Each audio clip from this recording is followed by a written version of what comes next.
So this has turned into be a pretty epic day, right? So I was not expecting this by any means, but this is a county road, but it's all silt here from flood. Yeah, I think we're gonna have to cross the rapid here and hug the brush. If you get stuck, then just have to back out of it.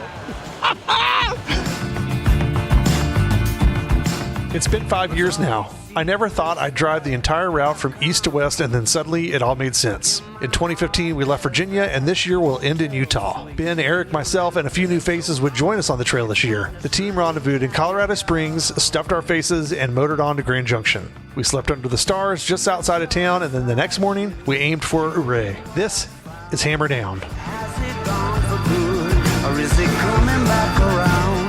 Isn't it hard to make up your mind when you lose it and your fuses fireside?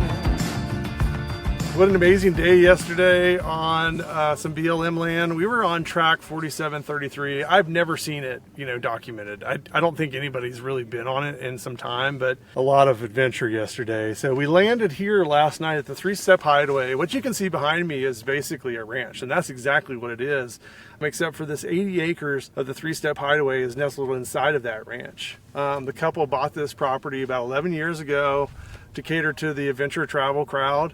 And they've done a really good job with that because it's a very popular spot way in the middle of nowhere, and we're just east of the LaSalle Mountains. We landed here last night. The first question that we got from the host was, how do you like your steak? And we had a big steak dinner. We had a big country kind of cowboy breakfast this morning, and we're packing up and we're heading into Moab. This is gonna work or what? Oh yeah, it's gonna fill us up for the day. We can skip lunch again today. We can skip lunch again. Is that what you said? What did he say? Today is going to be an interesting day. I'm thinking that we're probably going to be in the day on fins and things, but we're going to need to find somewhere to camp tonight, and I haven't planned that yet. And I kind of like the idea of kind of figuring that out on the trail a little bit, because there was definitely some anxiety yesterday when we were traveling through BLM and trying to get here on time, because they're trying to prepare a meal for 11 people, but it all worked out great. It was a fantastic day. We arrived to the moon just at the end of the driveway, as big as it could be. Just a fantastic place, fantastic hosts, and we've got a big day ahead of us. What are my expectations for this trip? Yes, sir. I would say a balance of some good off-road trails. I love being out in Colorado. I've never been to Utah, so I've been looking forward to that. So a lot of fun trail time, and also just meeting new people. I love when we do this kind of stuff and get to meet new people and make lifelong friends. Well, my expectations is I actually get to know the group a little bit better. I've known Mountain State Overland for years, and it's been, we talk all the time, but you know what, we've never camped together, and so this has been a great experience.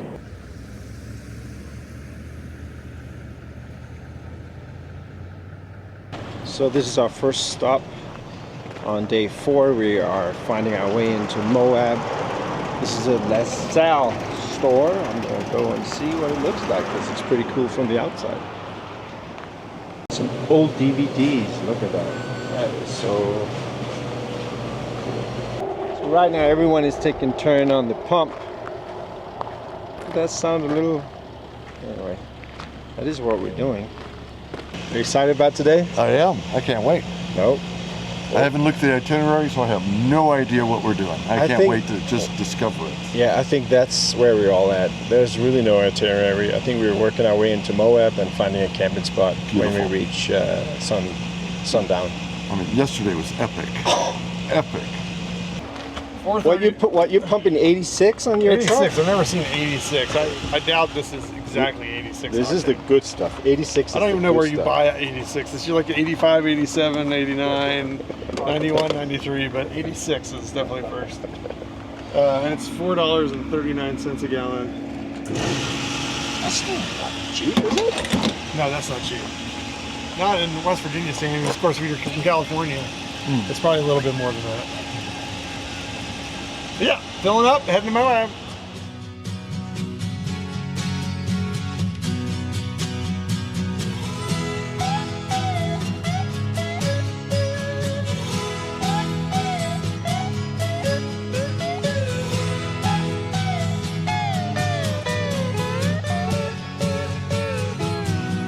My sweet Lord,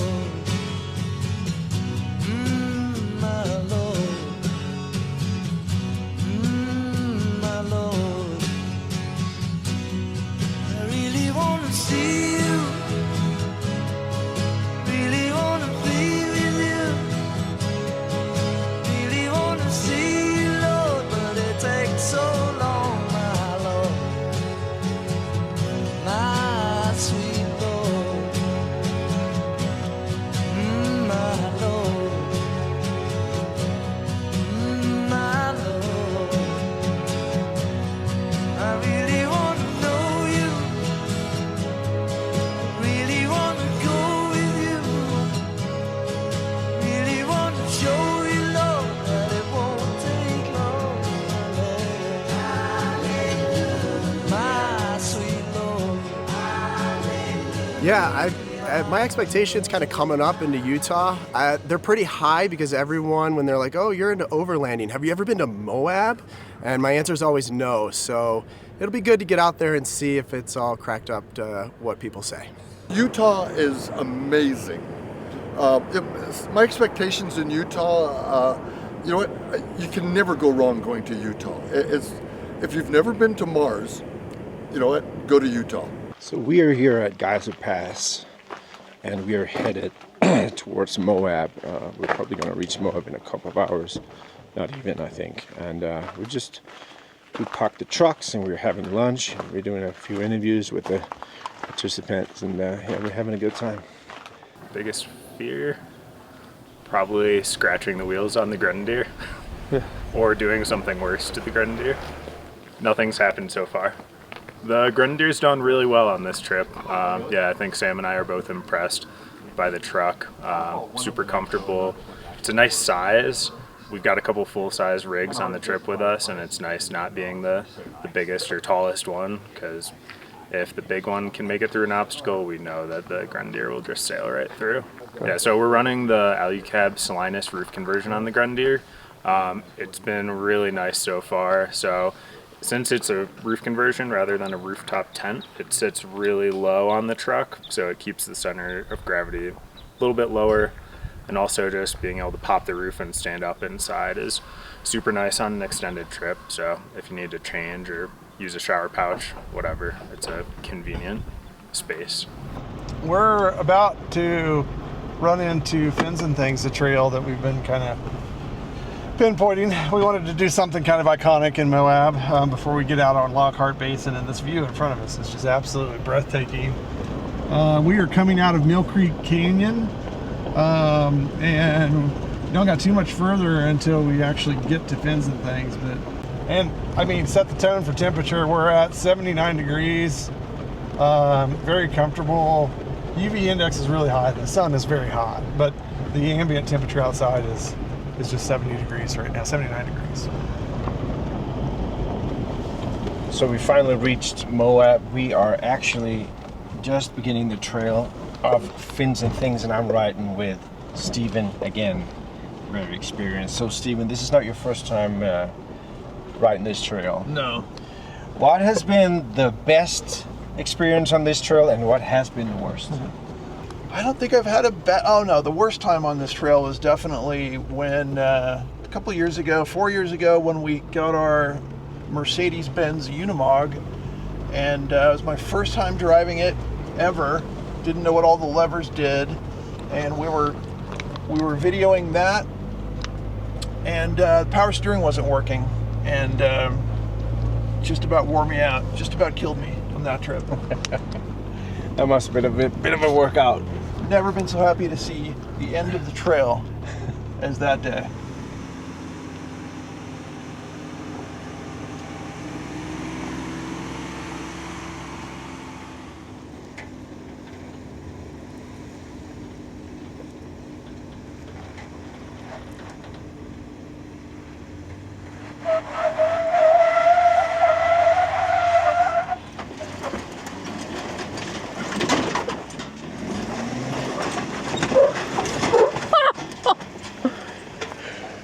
James, you're a freak! Fucking maniac!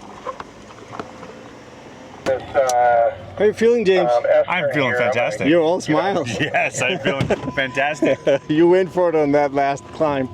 Oh, you went for it on that last climb. You were bouncing all around. Oh yeah. Well, I got 1,000 pounds of gear in the back, so you? and it changes the dynamic a little bit. It does. What's your thoughts on this one, James? Follow the black. Just follow the black? That's where everybody else is leaving their That's like a general rule, isn't it? That's right. Just as long as you're following the black, you're fine. Stay in the black. The only thing I can see with this one is I have a lot of weight in the rear. So that's going to be my only problem. So weight in the rear. What about your truck? Does that have any weight in the rear, or is it just you?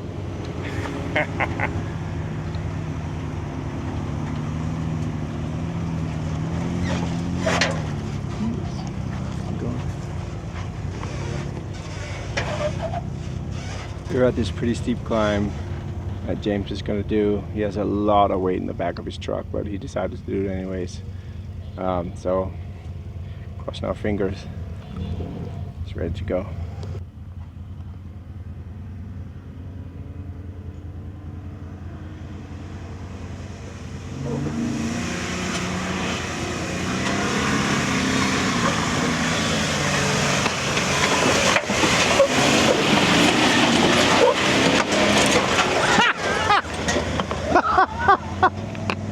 That's ridiculous.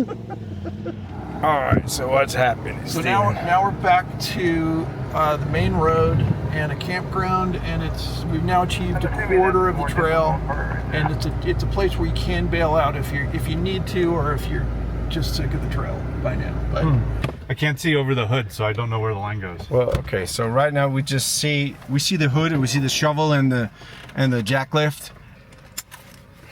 So, oh my lord! All right, let's see.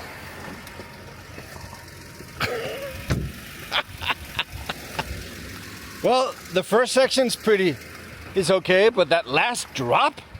We could go that way? Yeah. Left or right? What do you recommend? I don't know, let's see.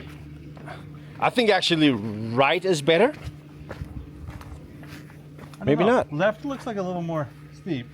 This one's got a little more ledge. This Yeah. one's stepped. This Yeah. one's just steep. Well, I kind of want to sit in the truck, but on the other hand, it would be... It should be fun in the truck too.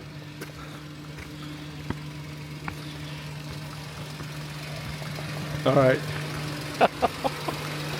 You comfortable doing this, right, James? Was that a sign from the Jeep saying, I don't want to? Is that a... I'm a bit... No, that just means superstitious. I'm going over the edge. If anyone needs a spot up there.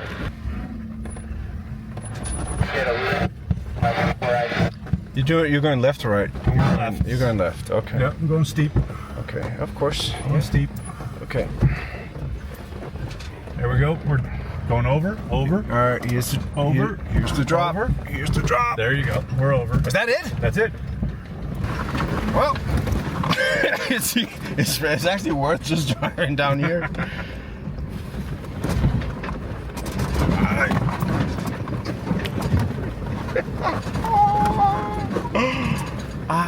Steve, did you go left or right back there on that steep drop?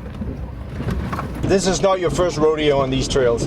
Maybe on these trails, but not on trails. Oh my lord, and this truck is built for the purpose. It keeps surprising me, and everything is just like being thrown around, but it's holding up and it's great fun. Oh, and there is Steven waiting for us. an option here to head out into the road and join the group, or do the rest of the trail. Up to you. Yeah, we're about halfway through now, right? Yeah. What time is it? 3:30? What do you think, another 90 minutes? James. Good call, James. So we just had to make a decision if we would continue and finish the trail, or we will go swim with the other group. We're gonna finish the trail.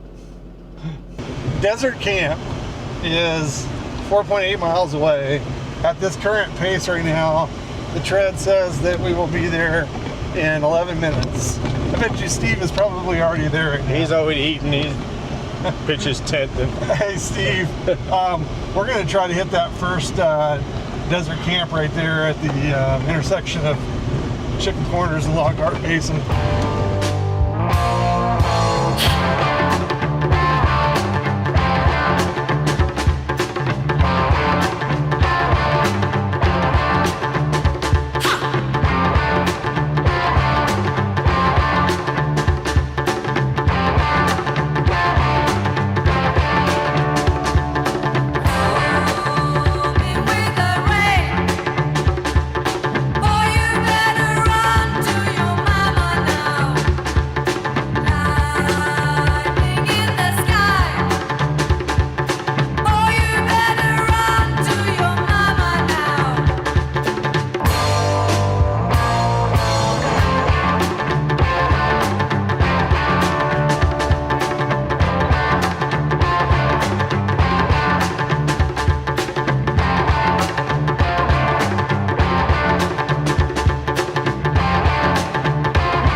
Good morning, everybody. It's day 5, I believe. Time is sort of, I'm losing track of time, to be honest, which is a sign of great adventure. We are in Moab, and I think the plan for today is just continue deep into Moab. It's going to be a very remote campsite that we'll reach hopefully afternoon, early evening, and we'll take it from there. This is probably one of the most epic camping sites that I have experienced all of my life, and I'm just happy to be a part of this whole thing. This is an amazing place. Look at this. Good morning, guys. Good morning. How are you feeling this morning? Great. Had a good sleep? Yeah, slept a lot better than we thought. We thought the heat was going to be pretty bad, but it actually cooled down nicely. It did, but you can feel it starting to heat up. It comes out quick, yeah. What are your expectations for the day? Sorry. A lot of gravel, we think, but a lot of miles, a lot of fast miles, but hopefully we'll see some cool stuff along the way. Yeah. Probably pretty hot too. Yeah, pretty hot too. A lot of air conditioning and closed windows. Probably a lot of dust too. So. All right, well that sounds perfect. Yeah. We got Mr. Paul Gunnels here, getting his navigation ready. I don't like solicitors. See ya. How are you this morning, Steve? So far so good, but there are no guarantees. There it is. Jerry here from Tempo Tusk. Slept great last night. All the windows open. It was beautiful. Well, I'm looking forward to going to the Green River. Green River. Yeah. I've only seen the Green River from afar, so it'll be nice to be close to it. Jason knows it all. We're gonna go out Lockhart Basin.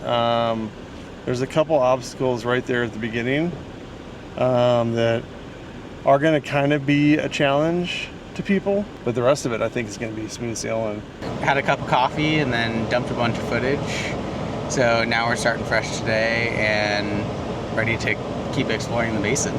Well, people, I guess this is where it begins for today's adventure. We are taking a left and we are headed towards Lockhart Basin. It's gonna be an epic day. Yep. All right, well, this is already getting pretty technical. We are only 10 minutes in and things are starting to get crazy.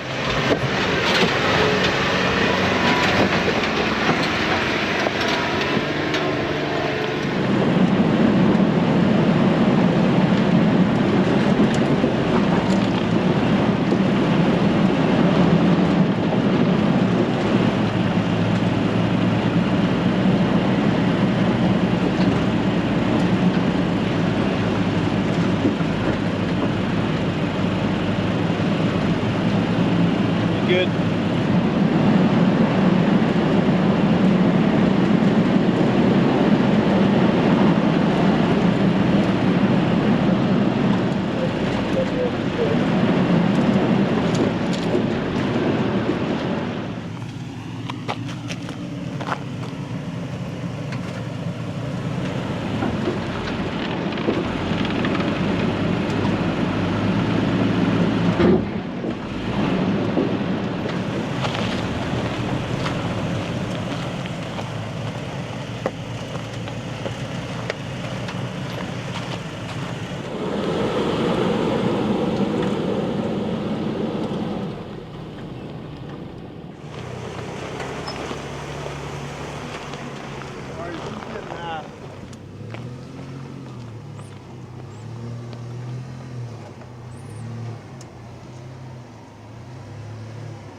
Definitely want to see it around here. Might have to move forward, but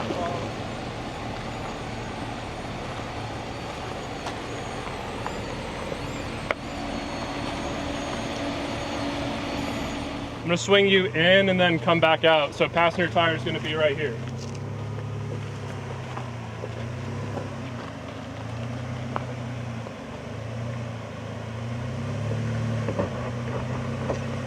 Yep.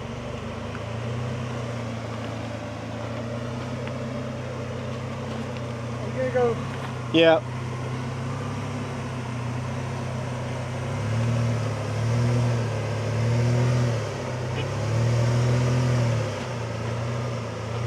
Just slid off that, okay. Alright. Slow, just straighten up. So he's climbing up. Yeah, well.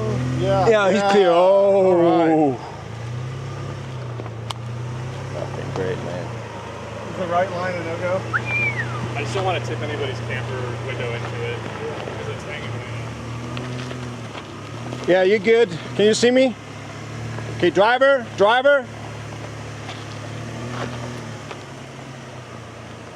Yeah, just go for it, straight.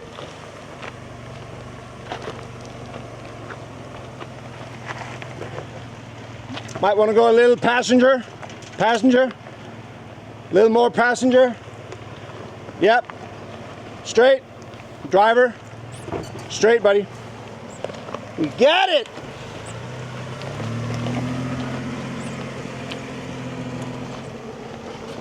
Could do a little passenger, but it's up to you. It's not a problem. There you go. Driver, straight. All right, we are like 45 minutes into the trail this morning, and we went right into it. So you can see Tundra perched up on a little crest over here. We got the rest of the trucks through. I think it's just James that has to go through this last obstacle that I was filming from a distance. You can see all the trucks lined up behind me, and Jason's up there. I don't know if you can see, precariously perched on the edge over there. So we'll see how this shakes out and get the rest of the trucks through.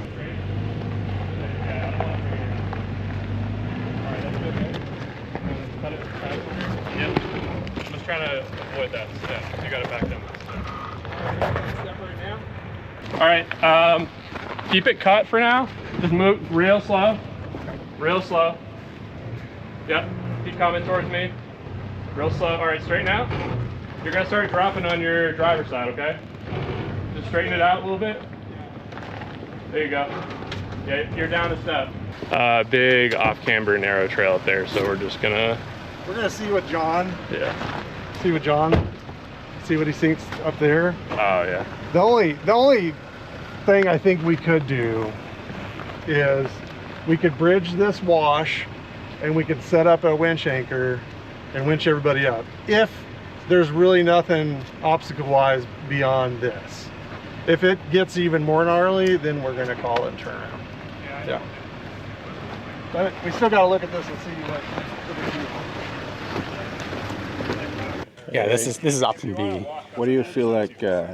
What do you feel about putting your full size on this challenge? I mean, knowing that Jason couldn't get his Tacoma through, I don't think it makes sense to even attempt the full size. But yeah, this is option B. They said that we're going to do more body damage up ahead. Chicken Corners is kind of a body damage trail too. Yeah, I mean, it's nothing sketchy, but you're just going to be like high centered, like, you know, sliding off stuff, like. So we're in a situation where we actually, after a long discussion, have decided to turn the vehicles around. This is just getting too sketchy. Jason is talking to Ben about, you know, the facts that we're facing, the challenges that we're facing. So, and if Jason doesn't want to bring his Tacoma out there, there's no way that the full-size vehicles are going to make it. All right, talk to me. What are you guys talking through right now? This trail, or washout or riverbed, basically just connects back to where we started to go over this obstacle. So we just need to go down this, and then we'll be turned around, so we don't have to get everybody over this and then turn around. So anybody that's up there doesn't have to do it again.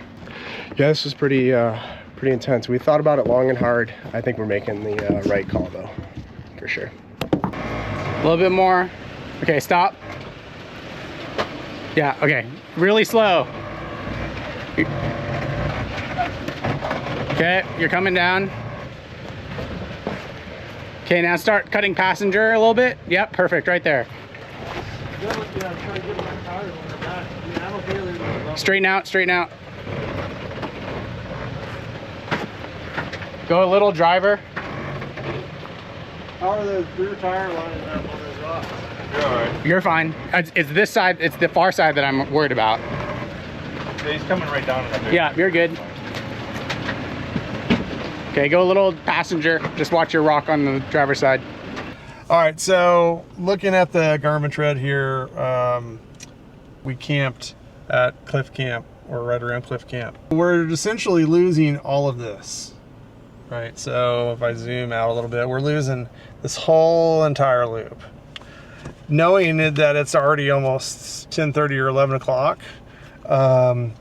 it would have been really tough to do that. We'd probably been camping in downtown Moab, right? I mean, we found somewhere cool to camp, but we have all of this left to do. Here's the loop we missed. We still have all this to do. So there's plenty, and I think that going into Moab, maybe getting a bite to eat for lunch, just relaxing or something, and then motoring on and getting us to where we're going to be camping kind of on a horseshoe bend tonight is going to be very timely. So I'm very happy with the decision.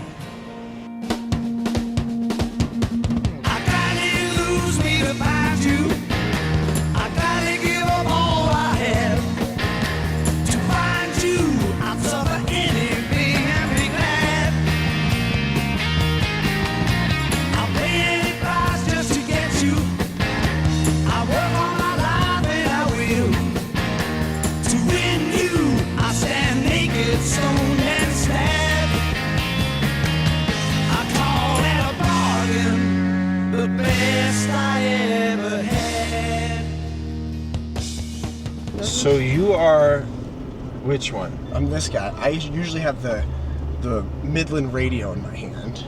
Look at it. Who planted that thing on top of that? It's just looks so crazy.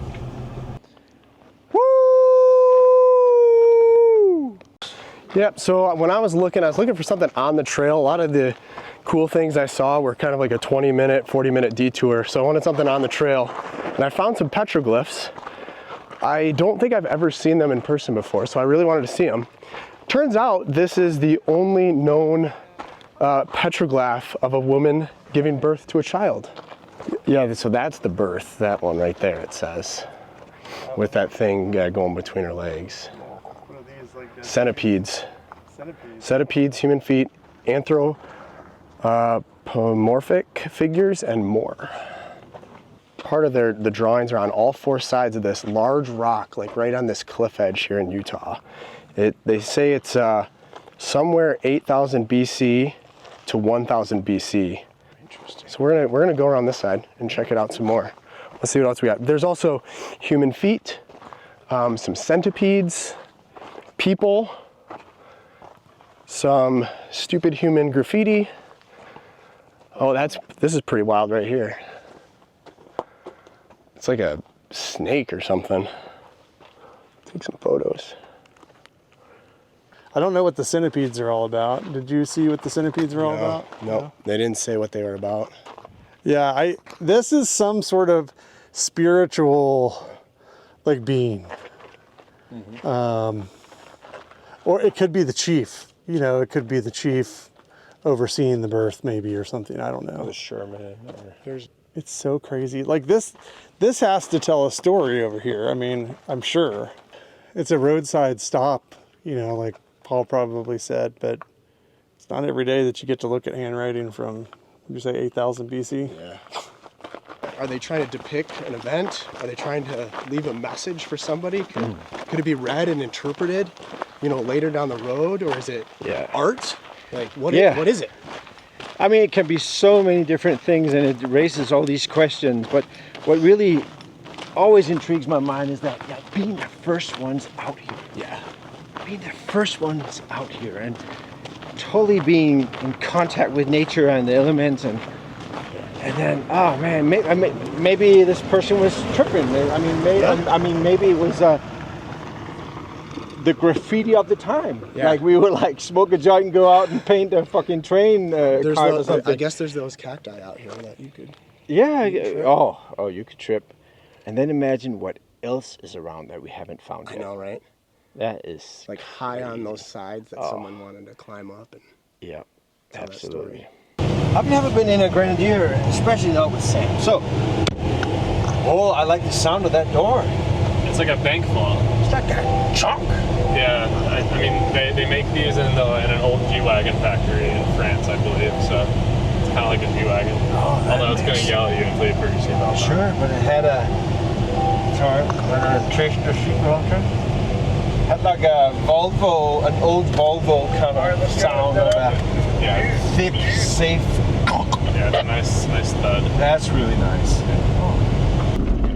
Luckily, this truck comes very capable from the factory. We basically put a taller tire on it. We have a 34 by 10.5 DF Goodrich KO2. The truck came with the all-terrain KO2 on it. We just upsized it a little bit.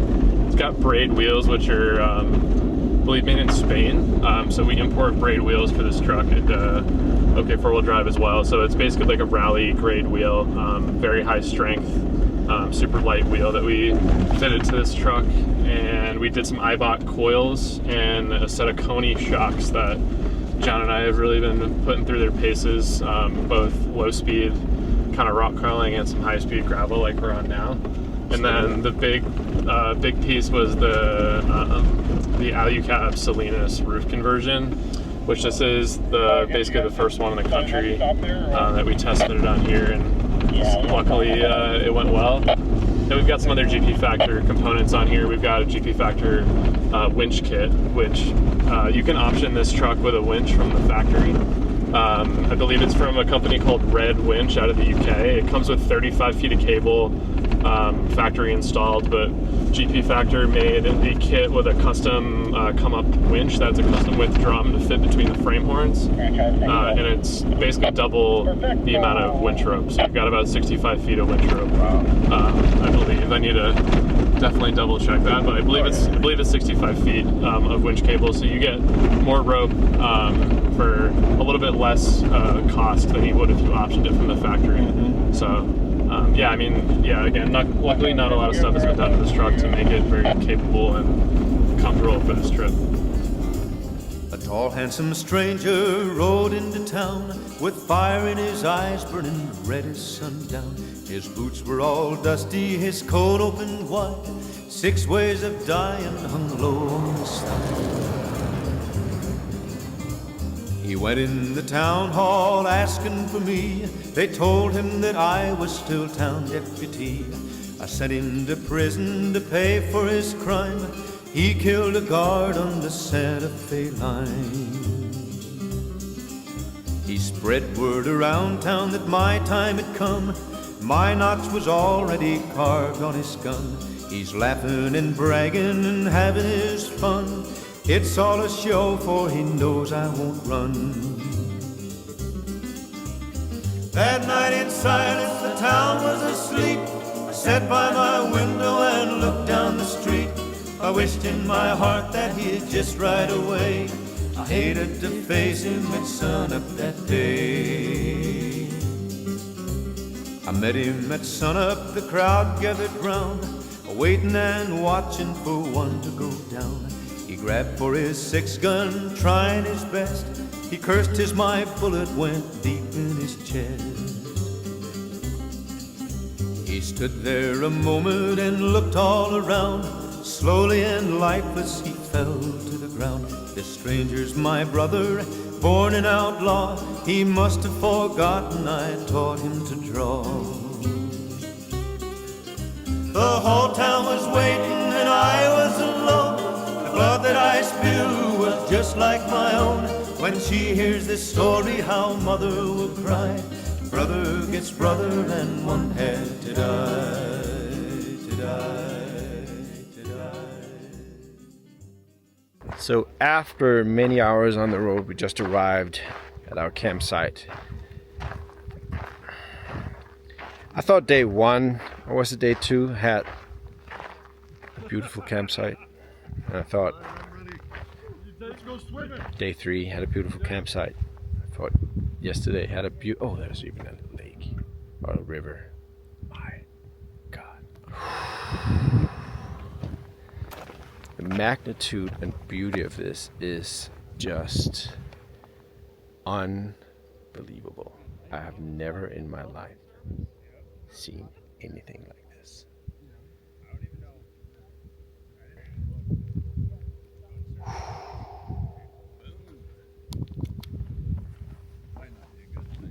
My Lord. Lord have mercy.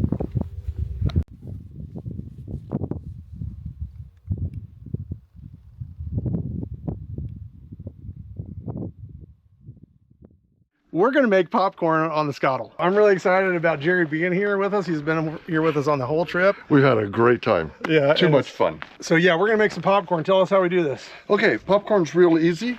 A little bit of vegetable oil. What you want to do, put about a puddle of oil about 6 inches across. Like the size of a pancake. Yeah, about that size right there. Yep. Low to medium heat. Now what you're going to do is put 2 or 3 kernels in the oil. And what that's going to do, when these pop, oil's ready. You'll cover the oil with the kernels and then put the lid on it, and we're going to do figure 8s with the lid.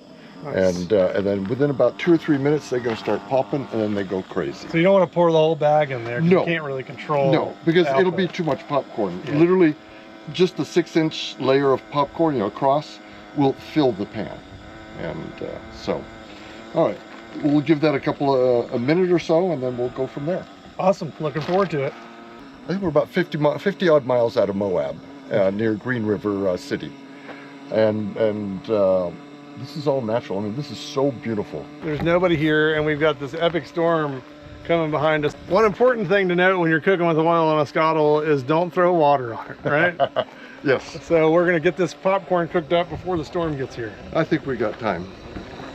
Getting it to the right temperature. Yeah, that's the key. When these pop, you got the oil's perfect. Oh gosh, there it goes. What's interesting is that most people have never seen popcorn actually pop. It's always in a container. Well, a long time ago, I feel like, people probably still do it. I know they still do it. Cooking it on the stove, my parents always did. We did that too. Yeah, before they had microwave popcorn, right? And a lot of people still do, and it's fantastic when it's cooked on the stove, which is exactly what we're doing right now, but we're cooking it on the surface. I think the oil is hot enough since we've got at least one pop. Okay. Typically we like to see a few more. Sometimes there's dead kernels as well.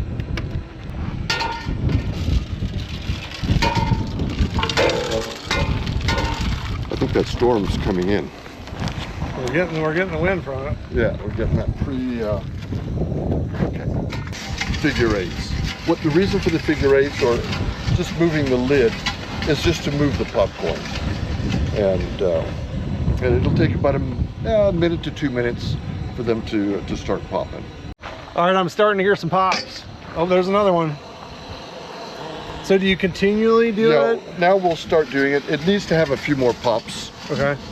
And once it starts popping, the popcorn itself moves the other kernels around. What's one of the biggest mistakes people make when they own a Scottle? Turning the burner on too high. Okay. Number one mistake is they crank the burner. It's 10,000 BTUs, so there's more than enough power. And at home, you never crank your stove full blast. But when you go camping, and I've even done it myself, you can't help yourself. You just crank the burner. Turn it down. Go from low to medium, don't go any higher. Unless you add food. The more food you add on, a little bit higher the burner. Or if you're getting wind, sometimes you got to turn it up a little bit. Yep. And the Scottle itself, you treat it like it's a cast iron skillet. That's it. Yeah. Treat it just like a cast iron skillet. Yeah, clean it off when you're done.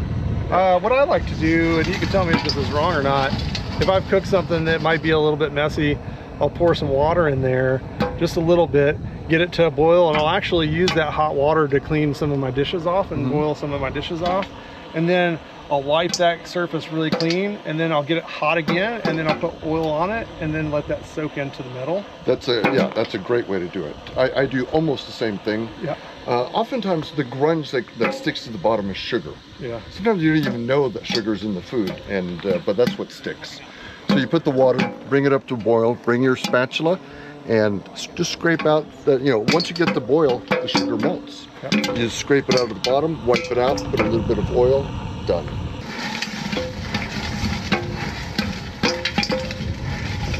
we go. We're in business It now. won't be long. You'll start here. It'll get crazier and crazier. Yeah.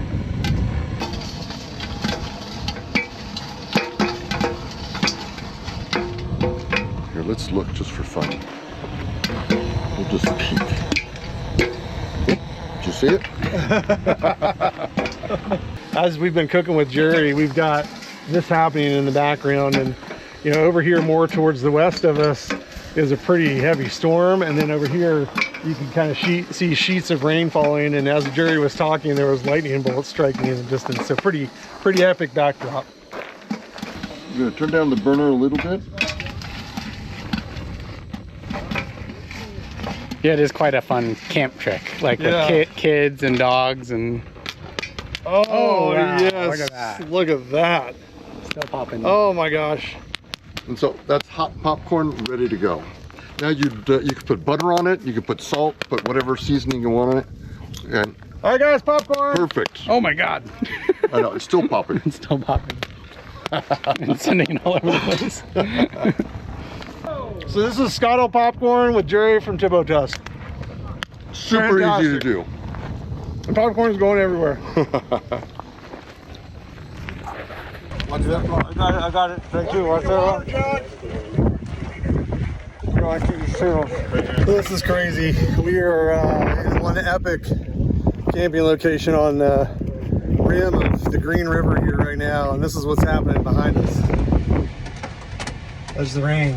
That's good. Wind without rain is a little unnerving, but that means the storm is here.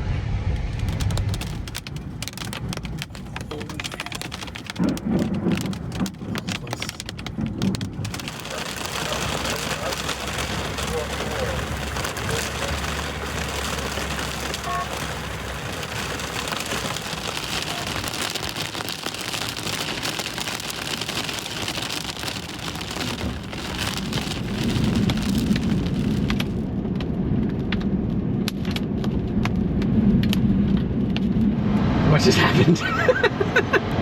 Well, we're at the greatest campsite that ever existed. We are. Some serious weather rolled in. We were watching a lightning storm off in the distance, and it was so far away we didn't think anything was going to happen. And then it slowly got closer. You can still see it behind you. And a little bit closer. And then it was on us, and it's still on us. Yeah. It's dumping rain, and as this is happening, super windy. Everyone scrambled to get in their trucks, put out the fire, all that. We've been watching the lightning for probably at least 2 hours, including some of the drive-in. Most incredible lightning I've ever seen. The truck is shaking. It is so windy.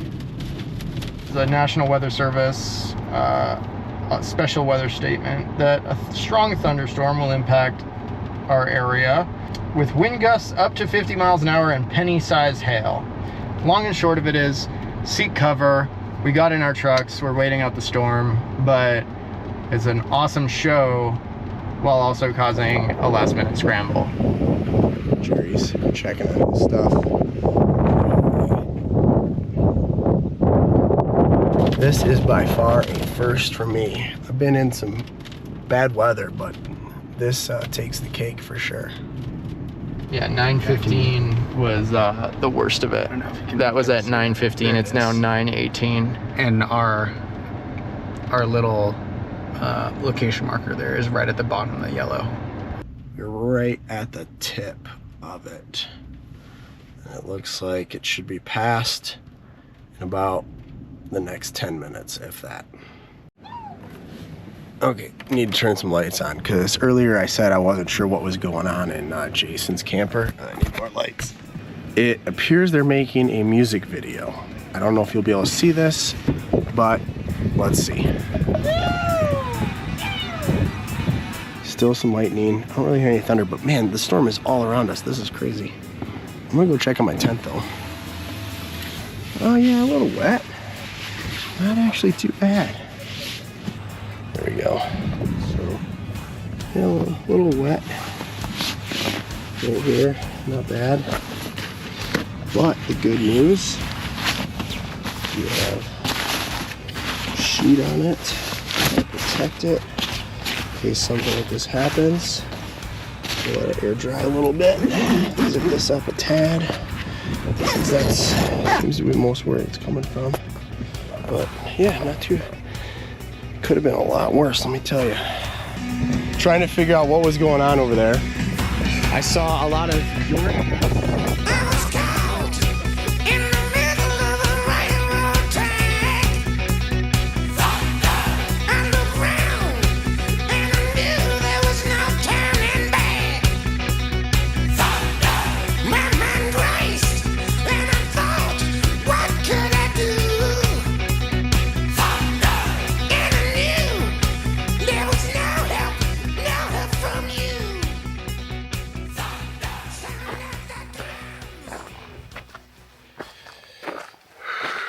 Jeg er i ørkenen i Utah, oppe i bjergene, og vi ankom i går. Jeg har set rigtig mange smukke steder i min tid, hvor jeg har rejst rundt. Og har haft nogle øjeblikke, hvor man sidder og reflekterer over tingene. Men det her, det er det vildeste, jeg nogensinde har oplevet. Og i går, jeg vil sige, den oplevelse, jeg havde i går, var helt ekstrem. Vi kom ud på det her sted. Det var en ting. Og havnede midt i en tordenstorm. Hvor alt stod i et.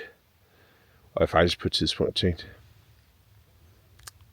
det er måske ikke de smarteste at være her. Men sådan nogle oplevelser, det gør også bare, at man på en eller anden måde bliver ydmyg over for naturen. Måske lige lære at tænke sig om en ekstra gang. Det er rigtig mange og lige lære at tænke sig om en ekstra gang på rigtig mange områder. Jeg kan på ingen måde vise, hvor vildt det her er. Men jeg vil prøve. Prøv at se her.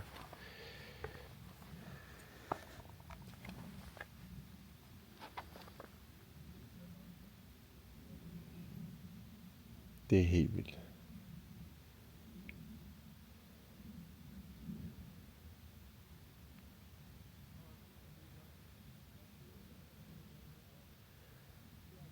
Det er helt vildt. Det er helt vildt. Jeg har virkelig ikke nogen ord. Jeg sad bare i går og var helt stille. Fordi det her er så vildt.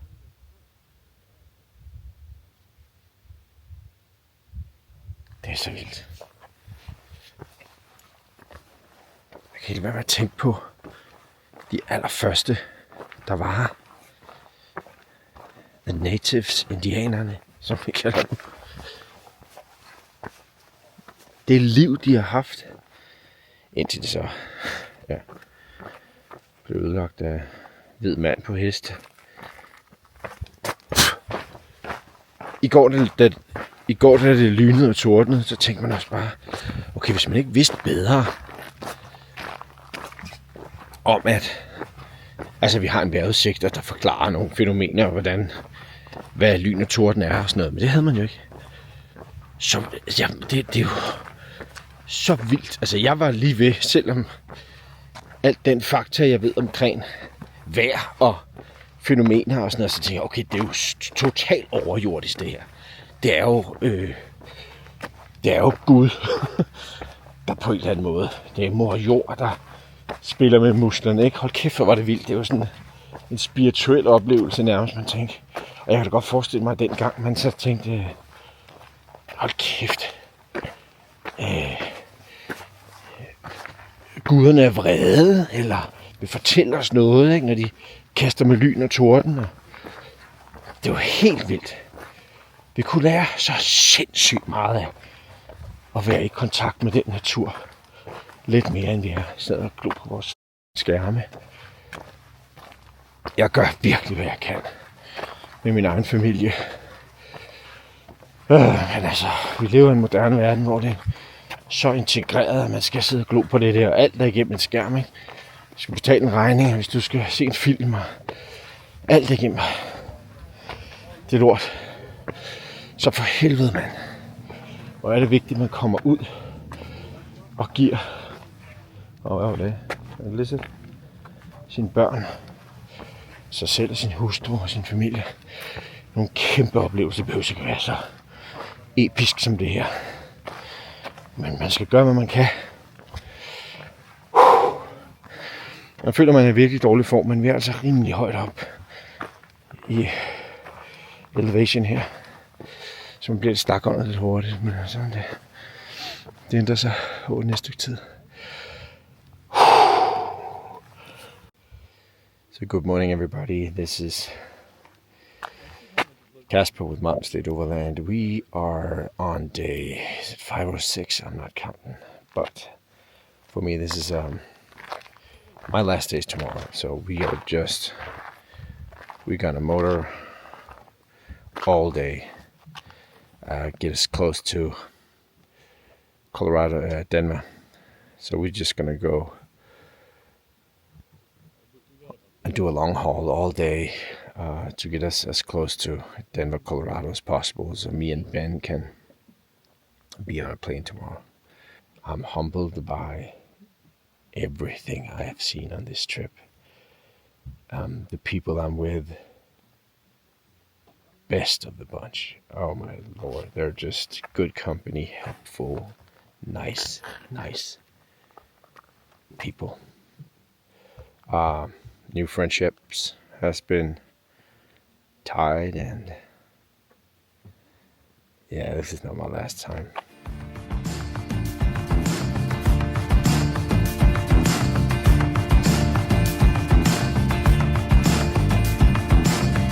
I can't explain, but I wanna try. There's this image of you and I, and it goes dancing by in the morning and in the night time.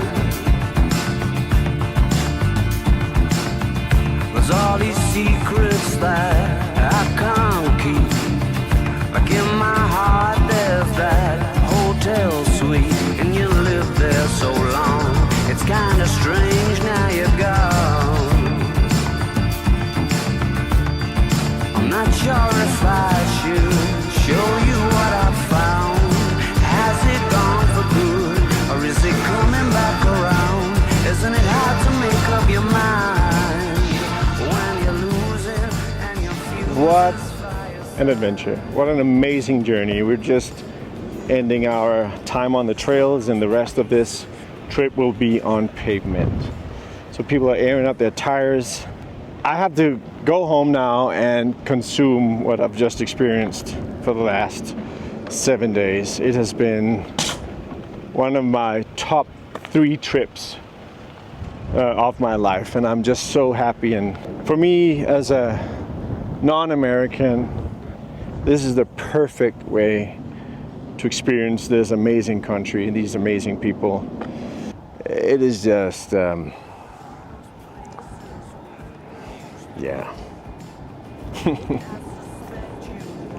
Let's do that a lot more. that place on memory lane you like still looks the same, but something about it's changed. I'm not sure if I should show you what I found. Has it gone for good, or is it coming back around? Isn't it hard to make up your mind when you're losing and your fuse is by your side? And I thought